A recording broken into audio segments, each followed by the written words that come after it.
இன்னைக்கு ஈரானை வச்சு தனிப்ப இஸ்ரேலுக்கு அடிக்க போறாங்க. இஸ்ரேல் மட்டுமில்லை, மத்திய கிழக்கில் இருக்கிற அமெரிக்காவினுடைய பேசஸுக்கு இப்போ ஈரானை வச்சு தான் நம்ம அடிக்கணும் அப்படின்னு சொன்னா நம்ம நாட்டினுடைய 2 நாட்டினுடைய முழு பலமும் ஈரானுக்கிட்ட இருந்தால் தான் அது முக்கியமாக சாத்தியமாகும்.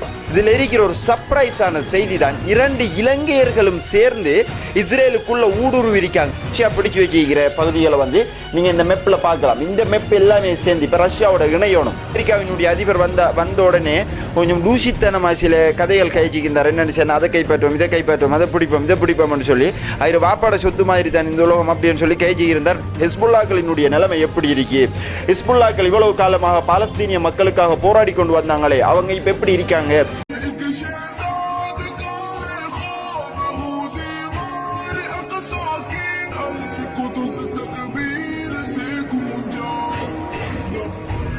இன்றைய நாளுக்குரிய நம்மளுடைய காணொலியை பார்க்க வந்திருக்கிற அனைவரையும் பணிவுடன் வரவேற்கின்றோம். நம்மளுடைய வீடியோ பொறுத்த வரைக்கும் உலகத்தில் நடந்து கொண்டிருக்கிற இராணுவ நடவடிக்கைகள் சம்பந்தமாகவும் தொடர்ச்சியாக நம்ம பார்த்து கொண்டு வரோம். அந்த அடிப்படையில் இப்ப புதிதாக 30 நாள் கொண்ட யுத்த நிறுத்தத்தை உக்ரைன் ஒப்புக்கொண்டுட்டு அப்படின்னு சொல்லி அமெரிக்கா ரஷ்யாவுக்கிட்ட ஒரு ப்ரொபோசல் உண்டு, ஒரு யுத்த நிறுத்த கோரிக்கை ஒன்று முன் வச்சாங்க அப்படின்னு சொல்லி போன வீடியோவில் நம்ம பார்த்திருந்தோம். அதுக்கு அந்த கோரிக்கைக்கு இப்ப ரஷ்யா தரப்புல இருந்து பதில்கள் இப்ப நமக்கு தெளிவாக கிடைச்சிருக்கு. அந்த பதில்களை தான் இப்ப நாம் இந்த வீடியோவில் முதல் கட்டமாக நம்ம பார்க்க போறோம். அந்த அடிப்படையில் ரஷ்யாவின் முக்கிய போர் நிறுத்த கோரிக்கைகள் அப்படின்னு சொல்லி போட்டு புட்டின் ஒரு 4 போர் நிறுத்த கோரிக்கைகளை முன் வச்சிருக்கார். அதுலயுமே வந்து முதலாவது பார்த்தோம் என்ன அப்படின்னு சொன்னா, உக்ரைன் நேட்டோ நாடுகள் எரிக்கப்படா. நமக்கு எல்லாருக்குமே தெரியும், உக்ரைன் நேட்டோ நாடுகளோட சேர போய் தான் 2022ஆம் ஆண்டு ரஷ்யாவினுடைய படைகள் உக்ரைனுக்குள்ள என்டர் ஆயிருந்தாங்க. நீ எப்படி நேட்டோ நாட்டில் சேரலாம் அப்படின்னு சொல்லி கேட்டுதான் ரஷ்யா மீண்டும் சொல்றாங்க, நீ நேட்டோ நாடுகளுக்கு போப்படா. நீ நேட்டோ நாடுகளுக்கு போறது எந்த ஒரு காரணத்தாலையும் ரஷ்யா அனுமதிக்க மாட்டாது. இதுதான்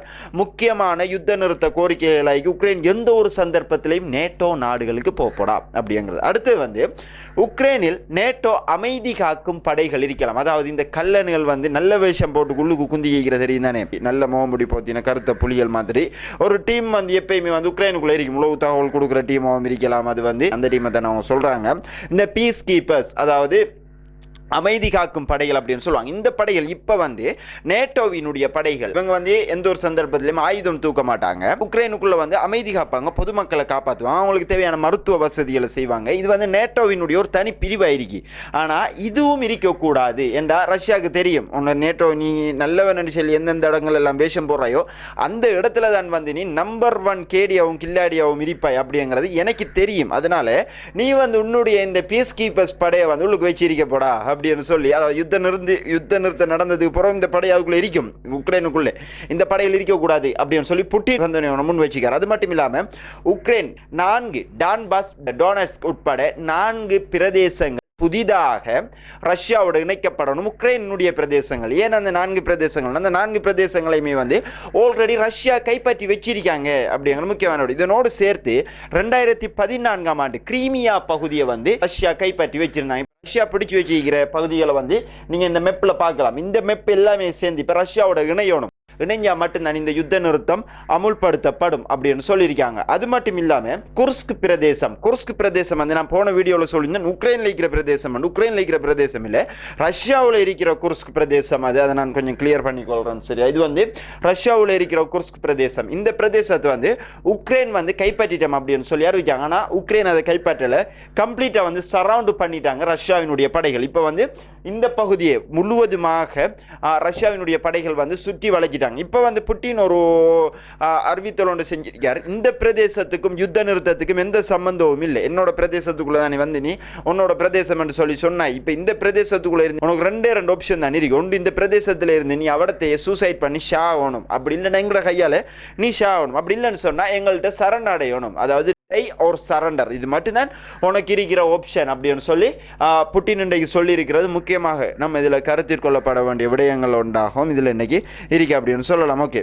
அடுத்து பார்த்தோம் அப்படின்னா அமெரிக்காவினுடைய அதிபர் வந்த உடனே கொஞ்சம் லூசித்தனமா சில கதைகள் கைச்சிக்கின்றார். என்னன்னு சொன்னா அதை கைப்பற்றுவோம், இதை கைப்பற்றுவோம், அதை பிடிப்போம்னு சொல்லி அவர் வாப்பாட சொத்து மாதிரி தான் இந்த உலகம் அப்படின்னு சொல்லி கைச்சிக்கிருந்தார் டொனால்ட் ட்ரம்ப் அப்படின்னு சொல்லலாம். அந்த அடிப்படையில் பனாமாவை கைப்பற்றுவோம் அப்படின்னு சொல்லியிருந்தார், கிரீன்லாண்டை கைப்பற்றுவோம் அப்படின்னு சொல்லியிருந்தார். பனாமாவை கைப்பற்ற போய் மெக்சிகோ அதனோடு சேர்ந்து பனாமா நாடு எல்லாரும் சேர்ந்து சொல்லிச்சு அப்படின்னு சொன்னாங்க, இது பனாமாவினுடைய சொத்து தான், அது பனாமாவுக்கு மட்டும் தான் இருக்கும் அப்படின்னு சொல்லி பனாமா ஆல்ரெடி சொல்லியிருந்தாங்க. இப்போ வந்து பனாமாவிற்கு அமெரிக்கா துருப்புக்களை அனுப்புவதற்கு அமெரிக்கா தயாராகி உள்ளது அப்படின்னு சொல்லி என்பிசி அப்படிங்கிற செய்தித்தளம் தகவலை வெளியிட்டிருக்காங்க. அதில் வந்து பனாமா கால்வாய் மீட்கும் ஜனாதிபதி ட்ரம்பின் இலக்கை அடைய பனாமாவில் அமெரிக்கா துருப்புக்களின் இருப்பையும் உறுதி செய்வதற்கு, அதாவது அமெரிக்காவினுடைய ராணுவ படைகள் பனாமாவில் இருக்கு அப்படிங்கிறத உறுதி செய்வதற்கும், எப்படின்னு சொன்னா பனாமா அமெரிக்காவோட கண்ட்ரோல் இருக்கு அப்படின்னு சொல்லி உறுதி செய்யறதுக்கும் அமெரிக்காவினுடைய வான் பாதுகாப்பு படைகள் இப்ப பனாமாவுக்கு போறாங்க. பனாமாவினுடைய கால்வாயை கைப்பற்றி அது அமெரிக்காவுக்கு சொந்தமானதாக மாற்ற போறாங்க அப்படின்னு சொல்லி NBS இப்ப தகவல் வெளியிட்டிருக்காங்க. அதாவது டொனால்ட் ட்ரம்பினுடைய இந்த கருத்துக்கு அடுத்த கட்ட நடவடிக்கையை அமெரிக்கா எடுத்திருக்காங்க அப்படின்னு இதை NBC இந்த தகவலை வெளியிட்டு இருக்கிறது. அடுத்தது நம்ம போன வீடியோவில் சொல்லியிருந்தோம், பீஜிங்ல வந்து ரஷ்யா, ஈரான், சைனா இந்த 3 நாடும் சேர்ந்து முக்கியமான பேச்சுவார்த்தை, உலக வரலாற்றில் முதல் முறையாக இந்த நாடுகள் எல்லாமே தனியாக ஒரு பேச்சுவார்த்தை ஒன்று செய்ய போறாங்க அப்படின்னு சொல்லி அந்த பேச்சுவார்த்தை இன்னைக்கு சக்சஸ்ஃபுல்லா, அதாவது வெற்றிகரமாக இன்றைக்கு நடந்து முடிஞ்சிருக்கு. அதுல ஈரானினுடைய அணு ஆயுதங்களுக்கு எப்பொழுதுமே ரஷ்யாவும் சைனாவும் கரம் கொடுக்கும். அது மட்டும் இல்லாமல் ஈரானினுடைய அணுசக்தியை அதிகரிக்கிறதுக்கும் ஈரானினுடைய அணுசக்தியை வலுப்படுத்துறதுக்கும் ரஷ்யாவும் சைனாவும் உறுதியாக இருக்கும் அப்படின்னு சொல்லி 2 நாடும் இன்றைக்கு ஒப்புதல் அளிச்சிருக்காங்க, சைன் பண்ணிய கொடுத்திருக்காங்க, கையெழுத்திட்டு கொடுத்திருக்காங்க. நான் போன வீடியோவில் சொல்லியிருந்தேன் என்ன அப்படின்னு சொன்னா, இந்த பேச்சுவார்த்தை வந்து ஈரானினுடைய அணுசக்தி பற்றிய பேச்சுவார்த்தையாகத்தான் இருக்கும் அப்படின்னு சொல்லியிருந்தேன். அந்த அடிப்படையில் இன்னைக்கு ரஷ்யாவும் சைனாவும் ஈரானினுடைய அணுசக்தி மட்டுமில்லாம ஈரானினுடைய அணு ஆயுதங்களையும் வலுவடைய வைக்கிறதுக்கு நாங்க ஈரானோட பங்கு வகிப்போம் அப்படின்னு சொல்லியிருக்காங்க. என்னன்னா அவங்க 2 பேருக்கும் வழங்கி ஈரானை வச்சு தனிப்ப இஸ்ரேலுக்கு அடிக்க போறாங்க. இஸ்ரேல் மட்டும் இல்ல, மத்திய கிழக்குல இருக்கிற அமெரிக்காவினுடைய பேசஸுக்கு இப்ப ஈரானை வச்சு தான் நம்ம அடிக்கணும் அப்படின்னு சொன்னா, நம்ம நாட்டினுடைய 2 நாட்டினுடைய முழு பலமும் ஈரானுக்கிட்ட இருந்தா தான் அது முக்கியமாக சாத்தியமாகும். இந்த பேச்சுவார்த்தை இப்ப நடந்திருக்கு. ஈரானை வச்சு தான் இப்ப அமெரிக்காவினுடைய மத்திய கிழக்கில் அமெரிக்காவினுடைய இருப்பை இல்லாம ஆக்கினோம்னு சொன்னாலே அது மிகப்பெரிய ஒரு வெற்றியா இருக்கும் அப்படின்னு தான் இந்த பேச்சுவார்த்தையினுடைய இன்னொரு மிக முக்கியமான கருப்பொருளா இருந்திருக்கு அப்படின்னு சொல்லலாம். அது மட்டும் இல்லாம ஈரானுடைய உச்ச தலைவர் அலி கமேனி ட்ரம்புக்கு ஒரு பதிலடி ஒன்று அவர் வேறையா கொடுத்திருக்காரு டைரக்டா. என்ன அப்படின்னு சொன்னா, நீ வந்து ஈரான்ல தாக்கின அப்படின்னு சொன்னா இதுவரைக்கும் அமெரிக்காவினுடைய வரலாற்றிலே சந்திக்காத பாரிய அழிவுகளை அமெரிக்கா நேரடியாக சந்திக்கும் அப்படிங்கிறத நேரடியாகவே அலி கமேனி அமெரிக்காவினுடைய ட்ரம்புக்கு இன்னைக்கு அறிவித்தல் செஞ்சிருக்கார் அப்படிங்கிறதான் முக்கியமான விடயங்கள் ஒன்றாக இருக்கு. ஓகே, அடுத்து பார்த்தோம் அப்படின்னு சொன்னா, இஸ்ரேலினுடைய சேனல் 14 ஒரு தகவல் ஒன்று இன்றைக்கு வெளியிட்டிருக்காங்க. எப்படின்னா, ஜோர்டான்ல இருந்து 4 பேராக்கள் இஸ்ரேலுக்குள்ள ஊடுருவி இருக்காங்களாம். அதுல 2 ஜோர்டானியர்கள் இஸ்ரேலுக்குள்ள ஊடுருவிக்காங்க. அது மட்டும் இல்லாம இதில் இருக்கிற ஒரு சர்ப்ரைஸான செய்தி தான், 2 இலங்கையர்களும் சேர்ந்து இஸ்ரேலுக்குள்ள ஊடுருவி இருக்காங்க. இது சம்பந்தப்பட்ட மேலதிக தகவல்கள் நமக்கு இன்னும் கிடைக்கல.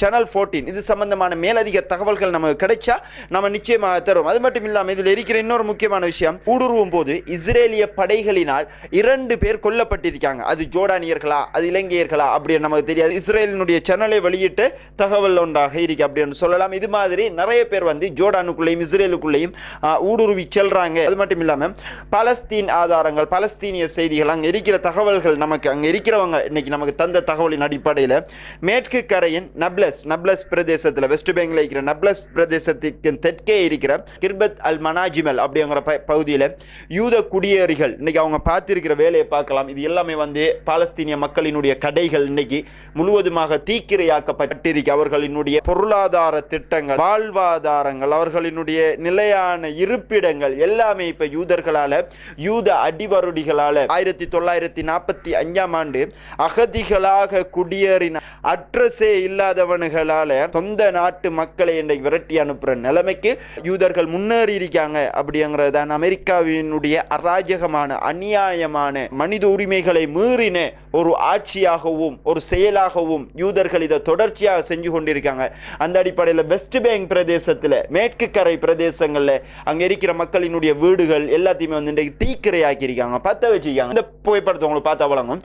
இது வந்து நேற்று இரவு சஹருடைய நேரங்களில் வெஸ்ட் பேங்க் பிரதேசத்தில் இருக்கிற கடைகள், அவர்களுடைய வீடுகள் எல்லாத்தையுமே வந்து குடியேறிகள் மட்டுமில்லாம, மக்கள் மட்டுமில்லாம இஸ்ரேலினுடைய ராணுவம் மக்கள் வேஷத்தில், அதாவது பொதுமக்கள் மாதிரி, ராணுவம் செஞ்சா தானே பிரச்சனை, பொதுமக்கள் செஞ்சா பிரச்சனை இல்லையே அப்படிங்கிற மாதிரி இஸ்ரேலினுடைய ராணுவம் இந்த வேலையை பார்த்திருக்காங்க. அப்படிங்கிறது தான் இதுல இருக்கிற முக்கியமான விஷயங்கள் ஒன்றாக இருக்கு அப்படின்னு சொல்லலாம். ஓகே ஓகே அடுத்து பார்த்தோம். அப்படி ஹிஸ்புல்லாக்களினுடைய நிலைமை எப்படி இருக்கு?